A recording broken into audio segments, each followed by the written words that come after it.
Bismillahirrahmanirrahim. Assalamualaikum warahmatullahi wabarakatuh.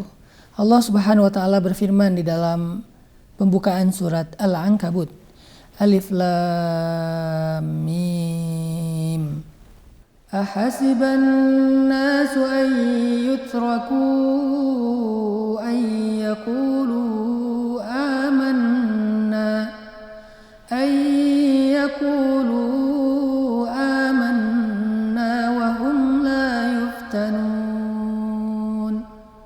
وَلَقَدْ فَتَنَّا الَّذِينَ مِنْ قَبْلِهِمْ فَلَيَعْلَمَنَّ اللَّهُ الَّذِينَ صَدَقُوا وَلَيَعْلَمَنَّ الْكَاذِبِينَ.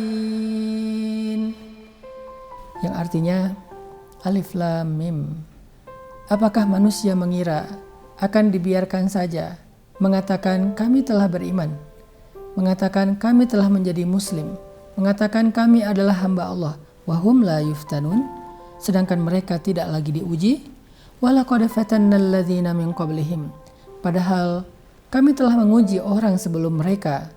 Bilal diuji, kemudian Zinnairah diuji, keluarga Yasir diuji, Yahya alaihissalam diuji, Zakaria alaihissalam diuji, Ayyub alaihissalam diuji, Musa alaihissalam diuji, Rasulullah Shallallahu Alaihi Wasallam diuji dengan berbagai macam ujian. Walaqad fatannal ladzina min qablihim, sungguh kami telah menguji orang-orang sebelum mereka. Fala ya'lamannallahu alladzina shadaku, sehingga Allah akan lihat siapa di antara mereka yang jujur ucapan kami berimannya. Wala ya'lamannal kadzibin, dan Allah juga akan mengetahui siapa yang berdusta. Teman-teman yang dirahmati Allah Subhanahu wa taala, ujian adalah sesuatu yang pasti dalam kehidupan kita, sunnatullah.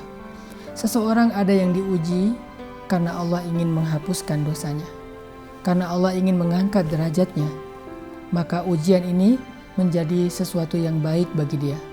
Tetapi ada juga orang yang diuji, diberi musibah karena Allah ingin menghukumnya, maka ujian atau musibah ini adalah sesuatu yang buruk bagi dia.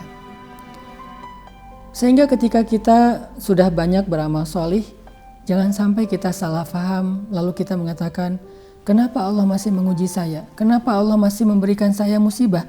Kenapa Allah masih memberikan saya kesulitan? Apalagi yang kurang dari saya?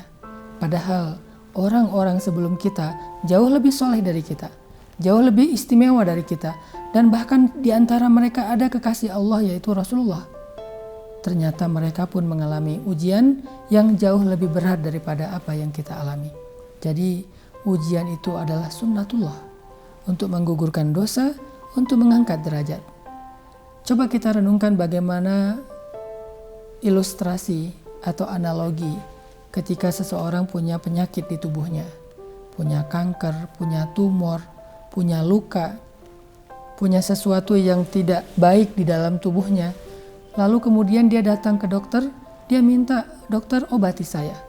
Dokter saya ingin sembuh, dokter saya ingin bisa nyaman, tenang, gak kesakitan lagi. Lalu dia pasrah dengan keputusan dokter. Dokter mendiagnosa penyakitnya, kemudian setelah semua proses itu selesai, dokter mengatakan, ibu bapak harus dibedah. Penyakitnya harus diangkat. Yang sudah gak bisa lagi dipertahankan harus diamputasi.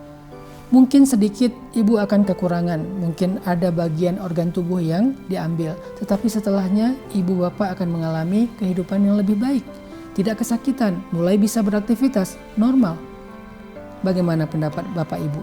Pasti pasien itu akan mengatakan, dokter, lakukan apa yang menurut dokter baik. Yang penting saya ingin hidup dan saya ingin bermanfaat, saya ingin mandiri, saya tidak ingin menyusahkan orang lain.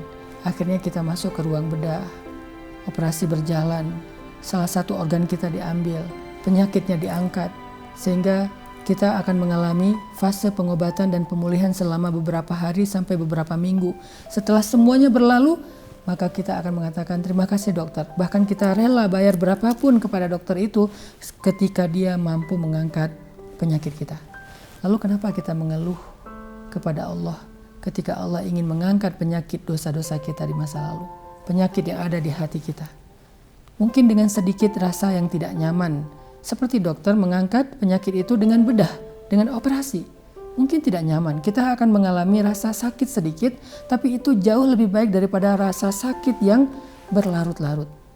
Maka analogi tersebut harusnya menjadi sebuah renungan buat kita. Tidak semua ujian itu buruk. Banyak ujian dari Allah itu adalah justru kebaikan untuk menghilangkan penyakit-penyakit dari kehidupan kita, untuk menghapus dosa-dosa kita, sehingga setelah itu Allah akan berikan kenikmatan dan kenyamanan dalam kehidupan kita. Barakallahu fikum.